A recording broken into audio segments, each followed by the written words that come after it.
Hello friends, welcome back to my YouTube channel.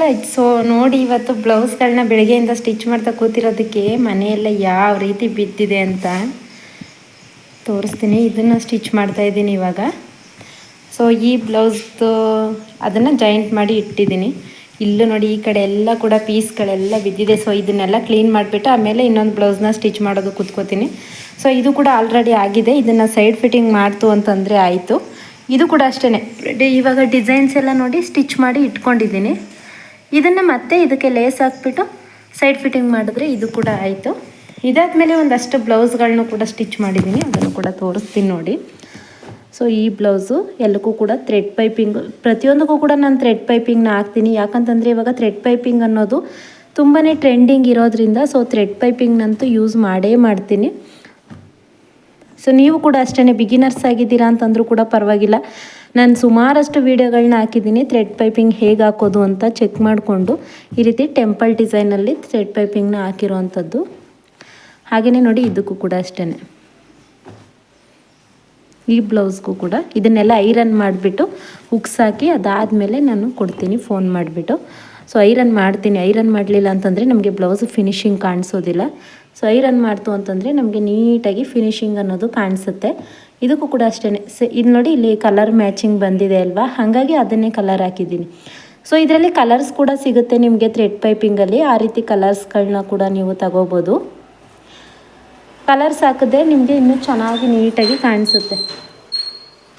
So ಈ blouse ಕೂಡ ಅಷ್ಟೇ, ಸ್ಲೀವ್ಸಲ್ಲಿ ಈ ರೀತಿ ಡಿಸೈನ್ ಬಂದಿರೋದ್ರಿಂದ ಅದಕ್ಕೆ ಈ ರೀತಿ ಥ್ರೆಡ್ ಪೈಪಿಂಗ್ನ ಕೊಟ್ಟಿದ್ದೀನಿ. ಇದು ಕೂಡ ಯಾವುದೇ ರೀತಿ ಶೇಪ್ ಇಲ್ಲ, ನಾರ್ಮಲಾಗಿ ರೌಂಡ್ ನೆಕ್ಕೇ. ಸೊ ನೋಡಿ, ಎಲ್ಲ ಬ್ಲೌಸ್ದು ಪೈಪಿಂಗ್ ಬಂದು ಇನ್ವಿಸಿಬಲ್ ಆಗಿಯೇ ಇದೆ. ಸೊ ಇನ್ವಿಸಿಬಲಾಗಿ ಪೈಪಿಂಗ್ ಕೊಡೋದು ಕೂಡ ನಾನು ಹಾಕಿದ್ದೀನಿ. ನಾನು ಇದನ್ನೆಲ್ಲ ಓವರ್ಲಾಕ್ ಮಾಡಿಬಿಟ್ಟು ಇವಾಗ, ಸೊ ಇದಾದಮೇಲೆ ನಾನು ಉಕ್ಸ್ ಹಾಕಿ, ಉಕ್ಸು ನಾನು ಹಚ್ಚೋದಿಲ್ಲ, ಉಕ್ಸು ಬೇರೆಯವ್ರು ಹಾಕ್ಕೊಡ್ತಾರೆ. ಸೊ ಉಕ್ಸ್ ಹಾಕಿಸ್ಕೊಂಡು ಅದಾದಮೇಲೆ ಇಲ್ಲೂ ಕೂಡ ಒಂದಷ್ಟು ಬ್ಲೌಸ್ಗಳು ಕಟ್ಟಿಂಗ್ ಮಾಡೋದಿದೆ. ಸೊ ಈ ಬ್ಲೌಸ್ ಕಟ್ ಮಾಡಬೇಕು. ಹಾಗೆಯೇ ನೋಡಿ, ಇದು 2 ಬ್ಲೌಸು ಕೂಡ ಕಟ್ಟಿಂಗ್ ಮಾಡೋದಿದೆ. ಇದಾದಮೇಲೆ ಇವಾಗ ಇದಿಷ್ಟು ಈ ಬ್ಲೌಸ್ಗಳು ಕೂಡ ರೆಡಿಯಾಗಿದೆ. ಇದು ಉಕ್ಸನ್ನ ಹಾಕಿ ರೆಡಿ ಮಾಡಿ ಇಟ್ಟಿರೋವಂಥದ್ದು. ಸೊ ನೋಡಿ, ಇಲ್ಲೂ ಕೂಡ ಅಷ್ಟೇ ಗೋಲ್ಡ್ ಕಲರಲ್ಲಿ, ಇದು ಬಾರ್ಡರಲ್ಲಿ ಕಲರ್ ಬಂದಿರೋದ್ರಿಂದ ಗೋಲ್ಡ್ ಕಲರಲ್ಲಿ ಥ್ರೆಡ್ ಪೈಪಿಂಗ್ನ ಕೊಟ್ಟಿದ್ದೀನಿ. ಸೊ ಥ್ರೆಡ್ ಪೈಪಿಂಗ್ ಕೊಡ್ತು ಅಂತಂದರೆ ನಿಮಗೆ ಬ್ಲೌಸಲ್ಲಿ ಫಿನಿಶಿಂಗ್ ಅನ್ನೋದು ನೋಡಿ ಹೇಗೆ ಕಾಣಿಸುತ್ತೆ ಅಂತ. ಹಾಗಾಗಿ ನಾನು ಪ್ರತಿಯೊಂದಕ್ಕೂ ಕೂಡ ಥ್ರೆಡ್ ಪೈಪಿಂಗ್ನ ಕೊಡ್ತಾ ಹೋಗ್ತೀನಿ. ಸೊ ಇದಿಷ್ಟು ಬ್ಲೌಸ್ಗಳು ಹಾಗೆಯೇ ನಾನು ಇಲ್ಲಿ ಸ್ಟಿಚ್ ಮಾಡಿದ್ದೀನಿ ಅಲ್ವಾ, ಇದು ಎಲ್ಲರದ್ದು ಕೂಡ ಒಂದೇ ಮನೆಯದು. ಅದಷ್ಟು ಬ್ಲೌಸ್ಗಳನ್ನ ಸ್ಟಿಚ್ ಮಾಡಿಬಿಟ್ಟು ನೆಕ್ಸ್ಟ್ ಇಲ್ಲಿ ಇದಿಷ್ಟಿದೆ. ಹಾಗೆಯೇ ಇದು ನೋಡಿ, ಇದನ್ನು ಕಟಿಂಗ್ ಮಾಡಿ ಇಟ್ಕೊಂಡಿದ್ದೀನಿ ನಾನು. ಇದನ್ನು ಏನಕ್ಕೆ ಈ ರೀತಿ ಬುಟ್ಟಿಲಿ ಹಾಕಿ ಇಟ್ಟಿದ್ದೀನಿ ಅಂದರೆ, ಸೊ ಏನಕ್ಕೆ ಹೆಂಗಾಗುತ್ತೆ ಅಂದರೆ, ಈ ರೀತಿ ಬ್ಲೌಸ್ಗಳನ್ನೆಲ್ಲ ಕಟ್ ಮಾಡಿ ಸುತ್ತಿ ಇಟ್ಬಿಡ್ತಾ ಇದ್ದೆ. ಸೊ ಇದೇನಾಗುತ್ತೆ, ಈ ರೀತಿ ವರ್ಕ್ದು ನೋಡಿ, ಈ ರೀತಿ ವರ್ಕ್ ಬಂದಿದೆ ಅಲ್ವಾ, ಹೀಗೆ ನಾವು ಫೋಲ್ಡಿಂಗ್ ಮಾಡ್ತು ಅಂತಂದರೆ ವರ್ಕ್ ಮಾಡಿರೋವಂಥದ್ದು ಎಲ್ಲ ಗೊಂದು ಥರ ಆಗಿಬಿಡುತ್ತೆ. ಹಾಗಾಗಿ ಏನು ಮಾಡಿದ್ದೀನಿ, ಪೀಸ್ಗಳು ಎಲ್ಲೂ ಕೂಡ ಹಾಳಾಗಬಾರ್ದು ಅಂತ ಈ ರೀತಿ ಬುಟ್ಟಿಲಿ ಹಾಕಿ ಇಟ್ಟಿದ್ದೀನಿ. ಸೊ ಇದಿಷ್ಟು ಆಯಿತು. ಹಾಗೆ ಇದು ಬ್ಲೌಸ್ನ ಕಟ್ ಮಾಡ್ಕೊಳ್ಬೇಕು ಇವಾಗ. ಸೊ ಇದು ನಾಳೆ ಕೊಡೋದಿದೆ, ಹಾಗಾಗಿ ಇದನ್ನು ಕಟ್ ಮಾಡ್ಕೊಳ್ತೀನಿ. ಸೊ ನೋಡಿ, ಇದು ಕ್ಯಾಟ್ಲಾಗ್ ಸ್ಯಾರಿ. ಇದು ಬಂದು ಬ್ಲೌಸು ನೆಟ್ಟೆಡ್ ಬ್ಲೌಸ್ ಬಂದಿದೆ. ಇಲ್ಲೇ ಎಲ್ಲ ಡಿಸೈನ್ಸ್ ಇರುತ್ತೆ. ಬಟ್ ಏನು ಅಂತಂದರೆ, ನೀವು ಬಿಗಿನರ್ಸ್ಗೆ ಇದು ಹೇಗೆ ಕಟ್ ಮಾಡೋದು ಸ್ಟಿಚ್ ಮಾಡೋದು ಅಂತ ಗೊತ್ತಿರೋದಿಲ್ಲ. ನೋಡಿ, ಇದು ನೆಟ್ಟೆಡ್ನ, ಇದು ಬಂದು ಸ್ಲೀವ್ಸ್ಗೆ. ಹಾಗೆಯೇ ಫ್ರಂಟು ಮತ್ತು ಬ್ಯಾಕು ಕೂಡ ಇದೇ ರೀತಿ ಕೊಟ್ಟಿರ್ತಾರೆ ನೋಡಿ, ಹೀಗೆ.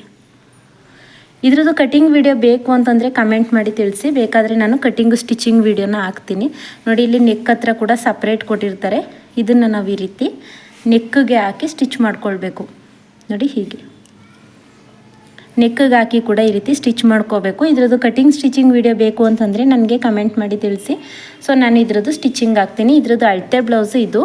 ಸೊ ಈ ಬ್ಲೌಸು ಈ ಸ್ಯಾರಿದು ಇದನ್ನಿಷ್ಟನ್ನು ಇವಾಗ ಕಟ್ ಮಾಡ್ಕೊಂಡು ಬಿಡ್ತೀನಿ. ಕಟ್ ಮಾಡ್ಕೊಂಡು ಆದಮೇಲೆ ನಾಳೆ ಇದನ್ನೆಲ್ಲ ಸ್ಟಿಚ್ ಮಾಡ್ತೀನಿ. ಇಲ್ಲಾಂತಂದರೆ ನೈಟ್ ಇದನ್ನೆಲ್ಲ ಜಾಯಿಂಟ್ ಮಾಡಿ ಇಟ್ಕೊಂಡು ಇದನ್ನೆಲ್ಲ ಸ್ಟಿಚ್ ಮಾಡ್ಕೋತೀನಿ.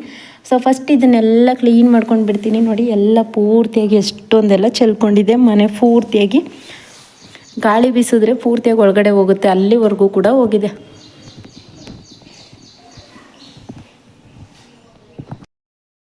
ಸೊ ಇದ್ರ ಜೊತೆಗೆ ಇವಾಗ ಕ್ಯಾನ್ವಾಸ್ನ ಯೂಸ್ ಮಾಡಿ ಹೇಗೆ ರೌಂಡ್ ನೆಕ್ನ ಕೊಡೋದು ಅಂತ ಅಂದ್ಬಿಟ್ಟು ನಾನು ತೋರಿಸ್ಕೊಡ್ತೀನಿ. ಸೊ ಹೇಗೆ ಅಂತಂದರೆ ಈ ರೀತಿ ಆಲ್ರೆಡಿ ನಾನು ಹಾರ್ಮೋಲ್ ಕಟ್ ಮಾಡಿ ಇಟ್ಕೊಂಡಿದ್ದೀನಿ. ನೆಕ್ ವಿಡ್ತ್ ಬಂದು 2.25 ಇಂಚ್ಗೆ ಮಾರ್ಕ್ ಮಾಡ್ಕೊಂಡಿದ್ದೀನಿ. ಸೊ ಈ ರೀತಿ 2.25 ಇಂಚ್ಗೆ ನೆಕ್ ವಿಡ್ತ್ನ ಮಾರ್ಕ್ ಮಾಡೋದಕ್ಕೆ ಒಂದು ನಾಚ್ ಹಾಕ್ಕೊಳ್ಳಿ, ಒಂದು ಸ್ವಲ್ಪ ಕಟ್ ಮಾಡ್ಕೊಳ್ಳಿ. ಸೊ ಭುಜ ಬಂದು 3.25 ಇಂಚ್ಗೆ ಮಾರ್ಕ್ ಮಾಡ್ಕೊಂಡಿದ್ದೀನಿ. ಡೀಪ್ ಬಂದು ನಾನು ಇದನ್ನು 12.5 ಅಥವಾ 13 ಇಂಚ್ವರೆಗೂ ಕೂಡ ಇಟ್ಕೋಬೋದು. ಯಾಕಂತಂದರೆ ಫ್ರಂಟಲ್ಲಿ ನಮಗೆ ಡಿಸೈನ್ ಬರುತ್ತೆ. ಯಾವ ರೀತಿ ಅಂತಂದರೆ ಇವಾಗ ನಾವು ಕ್ಯಾನ್ವಾಸ್ನ ಯೂಸ್ ಮಾಡಿದ್ದೀವಿ ಅಲ್ವಾ, ಅದ್ರ ಮೇಲ್ಗಡೆ ಅದು ಡಿಸೈನ್ ಬರುತ್ತೆ. ಹಾಗಾಗಿ ಎಷ್ಟು ಡೀಪ್ ಇದೆ ಅಷ್ಟು ಡೀಪ್ಗೆ ಈ ರೀತಿ ಇಟ್ಕೋತಾ ಇದ್ದೀನಿ. ನೋಡಿ 2.25 ಇಂಚ್ಗೆ ಮಾರ್ಕ್ ಮಾಡ್ಕೊಳ್ತಾ ಇದ್ದೀನಿ. ಅಲ್ಲಿಂದ 1 ಇಂಚ್ಗೆ ಎಕ್ಸ್ಟ್ರಾ ಮಾರ್ಕ್ ಮಾಡ್ಕೋಬೇಕು ಕ್ಯಾನ್ವಾಸ್ಗೆ. ಸೊ ಕ್ಯಾನ್ವಾಸ್ನ ಈ ರೀತಿ ಫೋಲ್ಡಿಂಗ್ ಮಾಡ್ಕೊಂಡಿದ್ದೀನಿ. ಅದು ಓಪನ್ ಮಾಡಿದಾಗ 2 ಸೈಡ್ ಬರಬೇಕು. ಆ ರೀತಿ ಫೋಲ್ಡಿಂಗ್ ಮಾಡಿಕೊಂಡು ನಾವು ಎಷ್ಟು ನೆಕ್ ವಿಡ್ತ್ ಇಟ್ಕೊಂಡಿದ್ದೀವಿ ಅಲ್ವಾ, ಅದಕ್ಕಿಂತ 1 ಇಂಚು ಎಕ್ಸ್ಟ್ರಾ ಇಟ್ಕೊಂಡಿದ್ದೀನಿ. ಅದನ್ನು ಇವಾಗ ಕಟ್ ಮಾಡ್ಕೋತಾ ಇದ್ದೀನಿ. ನೋಡಿ ಈ ರೀತಿ. ಸೊ ಕ್ಯಾನ್ವಾಸ್ನ ಇಟ್ಕೊಂಡಿರೋ ಅಂಥದ್ದನ್ನು ಹೀಗೆ ಕಟ್ ಮಾಡ್ಕೊಳ್ಳೋದು ಅಷ್ಟೇ. 1 ಇಂಚ್ ಎಕ್ಸ್ಟ್ರಾ ಕಟ್ ಮಾಡಿಕೊಂಡ್ರೆ ಏನಾಗುತ್ತೆ, ನಿಮಗೆ ಡೀಪ್ ಎಷ್ಟಿದೆ ಅಷ್ಟು ಕಟ್ ಮಾಡಿಕೊಂಡಾಗ 1.5 ಇಂಚ್ ಬೇಕಾದರೂ ಕೂಡ ಎಕ್ಸ್ಟ್ರಾ ಇಟ್ಕೊಳ್ಳಿ. ನೀವೇನಾದರೂ ಪ್ಯಾಚ್ ವರ್ಕ್ ಡಿಸೈನ್ ಮಾಡ್ತಿದ್ದೀರಾ ಅಂತಂದರೆ 1.5 ಇಂಚ್ವರೆಗೂ ಕೂಡ ಎಕ್ಸ್ಟ್ರಾ ಇಟ್ಕೋಬೋದು. ಸೊ ಗೊತ್ತಾಯ್ತಲ್ವಾ. ಇವಾಗ ಇದನ್ನು ವಿಡ್ತ್ ಎಷ್ಟಿರುತ್ತೆ ಅಷ್ಟನ್ನು ಮಾರ್ಕ್ ಮಾಡ್ಕೋಬೇಕು ಫಸ್ಟು. ಸೊ ಅದನ್ನು ಡೀಪ್ನ ನಾವು ಇವಾಗ ಎಕ್ಸ್ಟ್ರಾ ನಾವು ಕಟ್ ಮಾಡ್ಕೊಂಡಿದ್ದೀವಿ 1 ಇಂಚು. ಸೊ ಇಲ್ಲಿ ನಿಮಗೆ ಯಾವ ಶೇಪಲ್ಲಿ ಬೇಕೋ ಆ ರೀತಿ ಶೇಪಲ್ಲಿ. ನಾನು ನೆಕ್ ವಿಡ್ತ್ ಬಂದು 2.25 ಇಂಚ್ ಇಟ್ಟಿರೋದಕ್ಕೆ ಸೊ ಬ್ರಾಡ್ ಬಂದು 3 ಇಂಚ್ಗೆ ಇಟ್ಕೋತಾ ಇದ್ದೀನಿ. 3 ಇಂಚ್ಗೆ ಇಟ್ಕೊಂಡು ಈ ರೀತಿ ಒಂದು ಮಾರ್ಕ್ ಮಾಡ್ಕೋತಾ ಇದ್ದೀನಿ. ಸೊ ಮಾರ್ಕ್ ಮಾಡಿಕೊಂಡು ಇಲ್ಲಿ ನಾವು ಯಾವ ಶೇಪ್ ಬೇಕೋ ಆ ಶೇಪ್ನ ಕೊಟ್ಕೋಬೋದು. ನೋಡಿ ಹೀಗೆ ನಾನು ಇದಕ್ಕೆ ರೌಂಡ್ ಶೇಪನ್ನೇ ಕೊಡ್ತಾ ಇದ್ದೀನಿ. ಸ್ವಲ್ಪ ಕೆಳಗಡೆ ಇಳಿಸ್ತಾ ಇದ್ದೀನಿ ಅಷ್ಟೇ, ರೌಂಡ್ ಶೇಪ್ ಕೊಟ್ಟು ಈ ರೀತಿ ಬಂದು. ಇದು ಏನಕ್ಕೆ ನಾನು ಕ್ಯಾನ್ವಾಸ್ನ ಯೂಸ್ ಮಾಡ್ತಾ ಇದ್ದೀನಿ ಅಂತಂದರೆ ಅಲ್ಲಿ ನಮಗೆ ಪ್ಯಾಚ್ ವರ್ಕ್ ಡಿಸೈನ್ ಇದೆ. ಸೊ ನೀವು ಕ್ಯಾನ್ವಾಸ್ ಯೂಸ್ ಮಾಡಿಬಿಟ್ಟು ಏನಾದರೂ ಡಿಸೈನ್ ಮಾಡ್ತು ಅಂತಂದರೆ ನಾವು ಪ್ಯಾಚ್ ವರ್ಕ್ ಮಾಡಿರೋವಂಥದ್ದು ಆ ಕಡೆ ಈ ಕಡೆ ಹೋಗೋದಿಲ್ಲ. ಕರೆಕ್ಟಾಗಿಯೇ ಅಲ್ಲಿಗೆ ಬಂದರೆ ಅವಾಗೇನಾಗುತ್ತೆ, ಸರಿ ಹೋಗುತ್ತೆ. ಸೊ ನೋಡಿ ಅಲ್ಲಿ ನಾವು ಹೇಗೆ ಮಾರ್ಕ್ ಮಾಡ್ಕೊಂಡಿದ್ವಿ ಅಲ್ವಾ, ಅದೇ ಅಳತೆಗೆ ಕಟ್ ಮಾಡ್ಕೋತಾ ಇದ್ದೀನಿ. ಸೊ ಮಧ್ಯದಲ್ಲಿ ನೀವು ಕೇಳ್ಬೋದು ಮಧ್ಯದಲ್ಲಿ ಓಪನ್ ಆಯಿತು ಅಂತ. ಸೊ ಮಧ್ಯದಲ್ಲಿ ನೀವು ಓಪನ್ ಬೇಡ ಅಂತಂದರೆ, ನೀವು ಬಿಗಿನರ್ಸ್ ಆಗಿದ್ದೀರಾ ಅಂತಂದರೆ ಹಾಗೇ ಇಟ್ಕೊಳ್ಳಿ, ಮಧ್ಯದಲ್ಲೇನು ಓಪನ್ ಬೇಡ.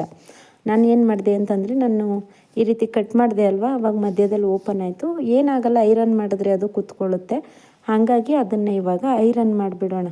ಸೊ ನೀವು ಐರನ್ ಮಾಡಿದ್ರೆ ಏನಾಗುತ್ತೆ, ನೀವು ಯಾವ ಸೈಡ್ ಐರನ್ ಮಾಡಬೇಕು ಗೊತ್ತಾ, ಅದನ್ನು ಅಲ್ಲಿ ನಿಮಗೆ ಒಂದು ಸೈಡ್ ಬಂದು ಒರಟಾಗಿರುತ್ತೆ, ಇನ್ನೊಂದು ಸೈಡ್ ಬಂದು ಶೈನಿಂಗ್ ಇರುತ್ತೆ. ಸೊ ಶೈನಿಂಗ್ ಇರೋದನ್ನು ಬಟ್ಟೆ ಮೇಲ್ಗಡೆ ಇಟ್ಟು ಐರನ್ ಮಾಡಬೇಕು. ಯಾಕೆ ಅಂತಂದರೆ ಶೈನಿಂಗ್ ಇರೋದು ಹೋಗಿ ನಾವು ಐರನ್ ಮಾಡಿದಾಗ ಕಚ್ಕೊಂಡು ಕುತ್ಕೊಳ್ಳುತ್ತೆ ಬಟ್ಟೆಗೆ. ಸೊ ನೋಡಿ ಇಲ್ಲಿ ಒರಟಾಗಿರೋವಂಥದ್ದನ್ನು ಉಲ್ಟಾ ಇಟ್ಟಿದ್ದೀನಿ. ಸೊ ಅಲ್ಲಿ ಶೈನಿಂಗ್ ಬಂದಿರುತ್ತೆ ನೋಡಿ, ಅದು ನಿಮಗೆ ಐರನಿಂಗ್ ಮಾಡಿದಾಗ ನಿಮಗೆ ಹೇಗೆ ಚೆಕ್ ಮಾಡ್ಕೊಳ್ಳೋದು ಅಂದರೆ ಐರನ್ ಬಾಕ್ಸ್ ಅದ್ರ ಮೇಲೆ ಸ್ವಲ್ಪ ಇಟ್ಟು ನೋಡಿ. ಅದೇನಾದರೂ ಐರನ್ ಬಾಕ್ಸ್ಗೆ ಕಚ್ಕೋತು ಅಂತಂದರೆ ಅದನ್ನು ಉಲ್ಟಾ ತಿರುಗಿಸ್ಬಿಟ್ಟಿಡಿ. ನೋಡಿ ಈಗ ಇದ್ರ ಮೇಲೆ ನಾವು ಹೇಗೆ ಇಟ್ಟರೂ ಕೂಡ ಐರನ್ ಬಾಕ್ಸ್ಗೆ ಕಚ್ಕೊಳ್ಳೋದಿಲ್ಲ. ನಾನು ಇಟ್ಟು ತೋರಿಸ್ತಾ ಇದ್ದೀನಿ ಅಲ್ವಾ. ಈ ರೀತಿ ಪೂರ್ತಿಯಾಗಿ ಹೀಟ್ ಜಾಸ್ತಿ ಮಾಡ್ಕೊಳ್ಳಿ. ಹೀಟ್ ಜಾಸ್ತಿ ಮಾಡಿಕೊಂಡು ಅದ್ರ ಮೇಲ್ಗಡೆ ಇಟ್ಟು ಪ್ರೆಸ್ ಮಾಡ್ಕೊಳ್ಳಿ. ಪ್ರೆಸ್ ಮಾಡ್ಕೋತು ಅಂತಂದರೆ ಅದು ಅಂಟ್ಕೊಳ್ಳುತ್ತೆ. ನೀವು ಈ ಡಿಸೈನ್ ಅಂತಲ್ಲ, ಯಾವುದೇ ಒಂದು ಡಿಸೈನ್ ಕ್ಯಾನ್ವಾಸ್ನ ಕಟ್ ಮಾಡಿದಾಗಲೂ ಕೂಡ ಈ ರೀತಿ ಇಟ್ಕೊಂಡು ಕಟಿಂಗ್ ಮಾಡ್ತು ಸ್ಟಿಚಿಂಗ್ ಮಾಡ್ತು ಅಂತಂದರೆ ನಿಮಗೆ ಪರ್ಫೆಕ್ಟಾಗಿ ಅದು ಅಂಟ್ಕೊಳ್ಳುತ್ತೆ. ಅಲ್ಲಿ ನಿಮಗೆ ಏನೂ ಕೂಡ ಆ ಕಡೆ ಈ ಕಡೆ ಹೋಗೋದಿಲ್ಲ. ಸೊ ಇದನ್ನು ಇವಾಗ ಲೈನಿಂಗ್ನ ಮೇನ್ ಫ್ಯಾಬ್ರಿಕ್ ಮೇಲ್ಗಡೆ ಇಟ್ಟು ಸ್ಟಿಚ್ ಮಾಡ್ಕೊಳ್ಬೇಕು. ಸೊ ನೋಡಿ ಈ ರೀತಿ ಮೇನ್ ಫ್ಯಾಬ್ರಿಕ್ನ ಇಟ್ಕೊಂಡಿದ್ದೀನಿ. ಮೇನ್ ಫ್ಯಾಬ್ರಿಕ್ ಮೇಲ್ಗಡೆ ಲೈನಿಂಗ್ನ ಈ ರೀತಿ ಸೀದಾನೇ ಇಟ್ಕೊಳ್ಳಿ. ಮೇನ್ ಫ್ಯಾಬ್ರಿಕ್ಕು ಸೀದಾ ಇರಲಿ. ಈ ಲೈನಿಂಗ್ನು ಕೂಡ ನಾವು ಕ್ಯಾನ್ವಾಸ್ ಹಾಕಿದ್ದೀವಿ ಅಲ್ವಾ, ಅದನ್ನು ಇಟ್ಕೊಳ್ಳಿ. ಸೊ ಇವಾಗ ಹೊಲಿಗೆ ಅಂತ ಅನ್ನೋದು ಕ್ಯಾನ್ವಾಸ್ ಮೇಲ್ಗಡೆ ಬರಬಾರ್ದು. ಫಸ್ಟ್ ಈ ರೀತಿ ನೀಟಾಗಿ ಅರೇಂಜ್ ಮಾಡಿ ಇಟ್ಕೊಂಡ್ಬಿಡಿ. ಅರೇಂಜ್ ಮಾಡಿ ಇಟ್ಕೊಂಡು ಬೇಕು ಅಂತಂದರೆ ನೀವು ಗುಂಡು ಪಿನ್ಗಳಾದರೂ ಹಾಕ್ಕೋಬೋದು, ಸೇಫ್ಟಿ ಪಿನ್ ಆದರೂ ಹಾಕ್ಕೊಳ್ಳಿ. ಯಾಕಂತಂದರೆ ಬಟ್ಟೆ ನಿಮಗೆ ಆ ಕಡೆ ಈ ಕಡೆ ಹೋಗಬಾರ್ದು ನಾವು ಸ್ಟಿಚಿಂಗ್ ಮಾಡಿದಾಗ. ಹಾಗಾಗಿ ಪಿನ್ ಹಾಕ್ಕೊಂಡ್ಬಿಟ್ರೆ ನಿಮಗೆ ಪರ್ಫೆಕ್ಟಾಗಿ ಕುತ್ಕೊಳ್ಳುತ್ತೆ. ಸೊ ಓಕೆನಾ. ಇದಿಷ್ಟು ಆದಮೇಲೆ ಇವಾಗ ಇದನ್ನು ಸ್ಟಿಚ್ ಮಾಡ್ಕೊಳ್ಬೇಕು. ಸೊ ಸೈಡಿಂದನೂ ಕೂಡ ಈ ರೀತಿ ಸ್ಟಿಚ್ ಮಾಡ್ಕೊಳ್ಳಿ. ಸ್ಟಿಚಿಂಗ್ ಎಲ್ಲಿಗೆ ಬರಬೇಕು ಅಂದರೆ ಕ್ಯಾನ್ವಾಸಿಂದ ಮುಂದ್ಗಡೆ ಬಟ್ಟೆ ಮೇಲ್ಗಡೆ ಸ್ಟಿಚ್ ಮಾಡ್ಕೊಳ್ಳಿ. ಸೊ ಯಾವುದೇ ಕಾರಣಕ್ಕೂ ಕ್ಯಾನ್ವಾಸ್ ಮೇಲ್ಗಡೆ ಸ್ಟಿಚ್ ಮಾಡಬೇಡಿ. ನೋಡಿ ನಾನು ತೋರಿಸ್ತಾ ಇದ್ದೀನಿ ಅಲ್ವಾ. ಸೊ ನಾನು ಕ್ಯಾನ್ವಾಸ್ ಮೇಲೆ ಸ್ಟಿಚ್ ಮಾಡ್ತಾ ಇಲ್ಲ, ಬಟ್ಟೆ ಮೇಲ್ಗಡೆ ಸ್ಟಿಚ್ ಮಾಡ್ಕೋತಾ ಇದ್ದೀನಿ. ಆ ಕಡೆ ಈ ಕಡೆ ಈ ರೀತಿ ನೀಟಾಗಿ ತಿರುಗಿಸ್ಕೊಂಡು ನೀವು ಯಾವುದೇ ಒಂದು ಶೇಪ್ ಕಟ್ ಮಾಡಿದ್ರು ಅಷ್ಟೇ, ನಿಮ್ಗೆ ಸ್ಕ್ಯಾಲಪ್ ಡಿಸೈನ್ ಹೊಲಿತಾ ಇದ್ದೀರಾ ಅಂದರೂ ಅಷ್ಟೇ, ನೀವು ಬಟ್ಟೆ ಮೇಲ್ಗಡೆ ಸ್ಟಿಚ್ ಮಾಡಬೇಕು ಹೊರತು ಕ್ಯಾನ್ವಾಸ್ ಮೇಲ್ಗಡೆ ಸ್ಟಿಚ್ ಮಾಡೋದಕ್ಕೆ ಹೋಗಬೇಡಿ. ಸೊ ಕ್ಯಾನ್ವಾಸ್ ಮೇಲೆ ಸ್ಟಿಚ್ ಮಾಡಿದ್ರೆ ನಿಮಗೆ ಉಲ್ಟಾ ತಿರುಗಿಸ್ದಾಗ ಅದು ಫಿನಿಶಿಂಗ್ ಅನ್ನೋದು ಬರೋದಿಲ್ಲ. ಹಾಗಾಗಿ ಸೊ ಇದನ್ನೇ ಇವಾಗೆಲ್ಲ ತಗೊಂಡು ಇದನ್ನೇನು ಮಾಡಿ ಅರ್ಧ ಇಂಚಷ್ಟು ಎಕ್ಸ್ಟ್ರಾ ಕಟ್ ಮಾಡಿ. ಅದಕ್ಕೂ ಮುಂಚೆ ಬ್ಯಾಕ್ ಪಾರ್ಟ್ನೂ ಕೂಡ ಸ್ಟಿಚಿಂಗ್ ಮಾಡ್ಕೊಳ್ತೀನಿ. ಯಾಕೆ ಗೊತ್ತಾ, ಈ ರೀತಿ ಒಟ್ಟಿಗೆ ಉಲ್ಟಾ ತೆಗೆದುಬಿಟ್ರೆ ನಿಮಗೆ ಬ್ಯಾಕ್ ಪಾರ್ಟಲ್ಲೂ ಕೂಡ ಒಂದು ಹೊಲಿಗೆ ಆಗ್ತು ಅಂದರೆ ಅದು ಕೂಡ ರೆಡಿ ಆಗುತ್ತೆ. ಸೊ ನೀವೇನಾದರೂ ಹೆಮ್ಮಿಂಗ್ ಮಾಡ್ತೀರಾ ಅಂತಂದರೆ ನೀವು ಅಲ್ಲಿ ಕೆಳಗಡೆ ನೀವು ಸ್ಟಿಚ್ ಹಾಕೊಳ್ಳೋದೇನು ಬೇಡ, ಬ್ಯಾಕ್ ಪಾರ್ಟ್ ಹತ್ರ ಹಾಗೇ ನೀವು ಉಲ್ಟಾ ತಿರುಗಿಸ್ಕೊಳ್ಳಿ. ಓಕೆನಾ. ಇದನ್ನು ಇವಾಗ ಈ ರೀತಿ ನೀಟಾಗಿ ಕಟ್ ಮಾಡ್ಕೊಳ್ವಿ.